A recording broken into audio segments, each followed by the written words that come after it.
Good morning प्यारे बच्चों। बाल विकास पब्लिक सीनियर सेकेंडरी स्कूल दाऊदसर के यूट्यूब चैनल में आपका हार्दिक स्वागत एवं अभिनंदन करता हूं।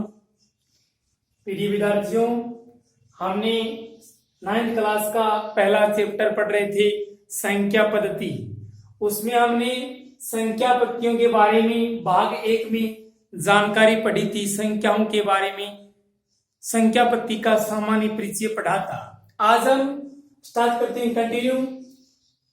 जो हमारा चैप्टर 1.1 है उसका पहला क्वेश्चन है कि क्या शून्य एक परिमेय संख्या है और क्या इसे आप p बटा q के रूप में लिख सकते हैं, जहां p और q पूर्णांक है। q का मान क्या नहीं होना चाहिए? शून्य नहीं होना चाहिए। हमें कह रहा है क्या शून्य एक परिमेय संख्या है, क्या इसे आप p बटा q के रूप में लिख सकते हैं? तो हमारा आंसर होगा क्योंकि शून्य एक परिमेय संख्या है तो हमारा हल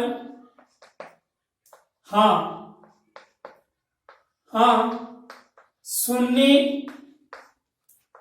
एक परिमेय संख्या है। शून्य एक परिमेय संख्या है, इसे p बटा q के रूप में लिख सकते हैं। क्योंकि जैसे, लेकिन हमें कहना है कि p बटा q, लेकिन q का मान क्या नहीं होना चाहिए? q का मान शून्य नहीं होना चाहिए। मैं p का मान शून्य रख सकता हूं, लेकिन q का मान समान मैंने 4 रखा। इसको p बटा q के रूप में लिखा तो 0 बटा 4 भाग दिया तो 0, यानी शून्य एक परिमेय संख्या है और इसे p बटा q के रूप में लिख सकते हैं, लेकिन q का मान क्या नहीं है? शून्य नहीं होना चाहिए। ये था हमारा प्रश्न नंबर 1। 2 नंबर क्वेश्चन है 3 और 4 के बीच में 6 परिमेय संख्याएं ज्ञात कीजिए। 3 और 4 के बीच में 6 परिमेय संख्या निकालना है। दूसरा क्वेश्चन 3 और 4 के बीच 6 परिमेय संख्याएं, 3 और 4 के बीच 6 परिमेय संख्याएं ज्ञात कीजिए। हमारा 2 नंबर क्वेश्चन है 3 और 4 के बीच 6 परिमेय संख्याएं ज्ञात कीजिए। यहां पर कितनी करनी है? ज्ञात करनी है 6 परिमेय संख्याएं। आपने 8वीं क्लास में पढ़ा था कोई भी दो संख्याओं के मध्य परिमेय संख्या ज्ञात करना माध्य विधि से। आज हम थोड़ा सा आसान तरीका 9th क्लास में पढ़ने जा रहे हैं। 3 और 4 के बीच, यानी कोई भी दो परिमेय संख्याओं के बीच कितनी भी परिमेय संख्या हम निकाल सकते हैं। जैसे हमारे क्वेश्चन में निकालना है 6, जितनी निकालना है उसमें हम 1 जोड़ देंगे। 6 निकालना है, 1 जोड़ा 7। अब ये जो 7 1 जोड़ने पर हमारा 7 आया है, ये जो हमारी संख्या सवाल में दे रखी है उसको अंश व हर को गुणा कर देंगे 7 से। जैसे यहाँ पर 3 है तो 3 को गुणा किया 7 बट्टा 7 से। जैसे हमारी संख्या एक और है 4 को गुणा किया 7 बट्टा 7 से। 3 को 7 से गुणा किया 21 बट्टे 7। 4 को 7 से गुणा किया 28 बट्टे 7, यानी 21 और 28 बट्टे 7 बीच में हम निकालेंगे 6 परिमेय संख्या। तो देखिए 22 बट्टे 7, 23 बट्टे 7, 24 बट्टे 7, 25 बट्टे 7, 26 बट्टे 7, 27 बट्टे 7। ये है 3 और 4 के बीच में कितनी परिमेय संख्या? 6 परिमेय संख्या। इस प्रकार आसान सा तरीका एक बार पुनः देखिए। जितनी पूछे उसमें 1 जोड़ना है। जो भी आंसर आए, जो भी संख्या सवाल में पूछ रही है उसको अंश व हर से क्या कर देंगे? गुणा कर देंगे। तो यहाँ पर 6 एक 7 हो गया। 3 को मैंने इस संख्या को अंश हर को गुणा कर दिया, इसको भी गुणा कर दिया, और जो भी आई है उसके बीच में हम परिमेय संख्या निकाल सकते हैं। ये हमारा 2 नंबर क्वेश्चन हुआ। अगला है 3 बट्टा 5 और 4 बट्टा 5 के बीच में 5 परिमेय संख्या।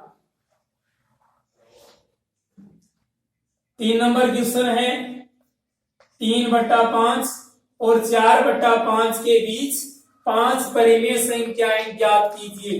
ये भी वही तरीका है जो हमने 2 नंबर क्वेश्चन किया है, सेम वही तरीका है। ध्यान देना है कितनी निकालनी है, 5 परिमेय संख्या। तो जितनी निकालनी है उसमें 1 प्लस कर देंगे। जैसे 5 निकालनी है तो 5 में 1 प्लस किया बराबर हो गया 6। यानी 3/5 और 4/5 के बीच में हमें 5 परिमेय संख्या निकालनी है, तो 5 में 1 प्लस किया बराबर 6 हो गया। तो 3/5 को मैं कितने से गुणा कर दूंगा सर को, यानी 6/6 से गुणा किया। 3 को 6 से 18/6 पंजा 30। 4/5 को भी गुणा किया 6/6 से, 6 चौक 24/6 पंजा 30। यानी 18/30 और 24/30 के बीच में 5 परिमेय संख्या निकालनी है। बहुत ही आसान सा तरीका है। यानी कितने आ गए, 19/30, 20/30, 21/30, 22/30 और 23/30। यानी ये जो 5 परिमेय संख्या है ये इस क्वेश्चन का क्या हो गया, आंसर। यानी 3/5 और 4/5 के बीच में निकालनी है 5 परिमेय संख्या। यानी विद्यार्थियों कहने का मतलब इतना सा ही है, कोई भी 2 परिमेय संख्याओं के बीच आप परिमेय संख्या निकालने के लिए कहे, जितनी आपको निकालनी हो उसमें 1 प्लस कर दो, जो भी आंसर आता है उसको अंश बट्टे हर से गुणा कर दो, आपका आंसर आ जाएगा। ये आपका था बच्चों 3 नंबर क्वेश्चन।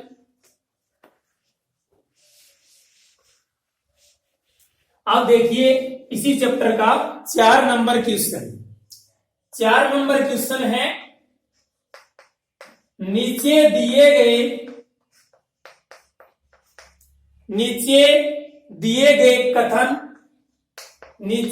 गए कथन सत्य है या असत्य। नीचे दिए गए कथन सत्य या असत्य। असत्य कारण सहित उत्तर लिखिए। कारण सहित उत्तर लिखिए। नीचे दिए गए कथन सत्य या असत्य हैं, आपको बताना है कारण सहित उत्तर। 1 नंबर में यह पूछा है कि प्रत्येक प्राकृत संख्या, 1 नंबर है प्रत्येक प्राकृत संख्या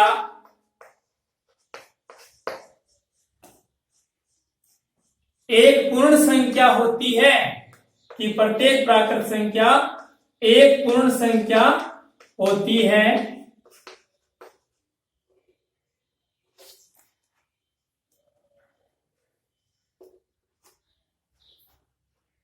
दो नंबर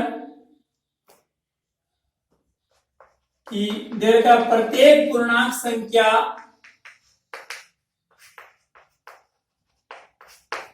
एक पूर्ण संख्या होती है।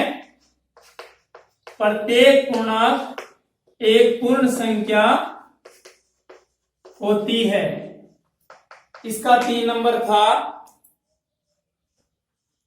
कि प्रत्येक परिमेय संख्या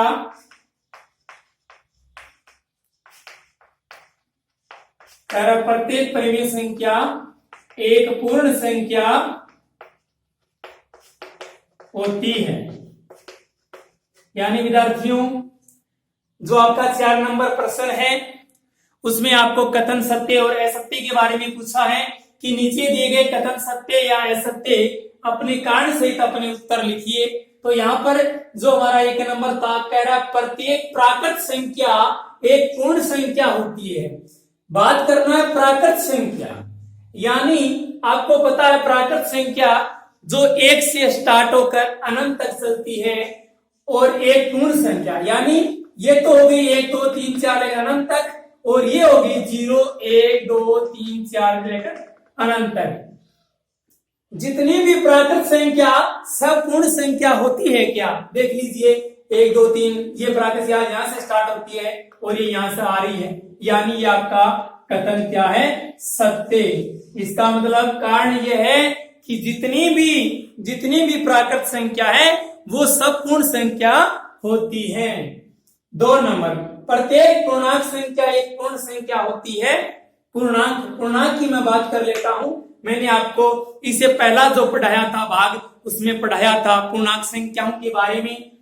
यानी माइनस की भी सारी होती है, ऋणात्मक भी होती है, और जितनी भी धनात्मक भी होती है और शून्य भी होती है।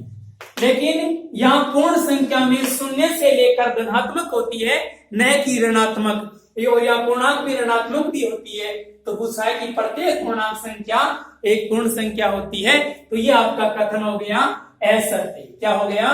असत्य। क्योंकि यहाँ पूर्णांक संख्या में ऋणात्मक संख्या होती है और ऋणात्मक संख्या क्या नहीं होती? पूर्ण संख्या नहीं होती। 3 नंबर दूसरा, प्रत्येक परिमेय संख्या एक पूर्ण संख्या होती है।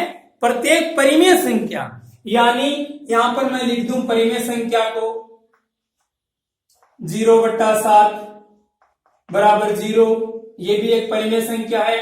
लेकिन 3/5, मैंने यहां पर 3/5 लिख दिया। 3/5 एक परिमेय संख्या है, लेकिन भाग देने पर यहां पर पूर्ण संख्या प्राप्त नहीं होगी।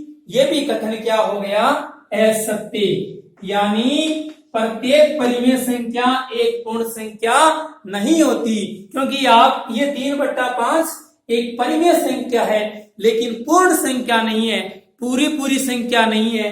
5 का आप 3 में भाग दोगे तो भाग पॉइंटों में, दशमलव में आएंगे। यानी प्रत्येक परिमेय संख्या एक पूर्ण संख्या नहीं हो सकती। अतः ये कथन क्या है? असत्य। फिर विद्यार्थियों, ये था हमारा प्रश्नावली 1.1। अब 1.2 हम जो कल पढ़ेंगे दूसरा भाग। आज के लिए बस इतना ही। धन्यवाद।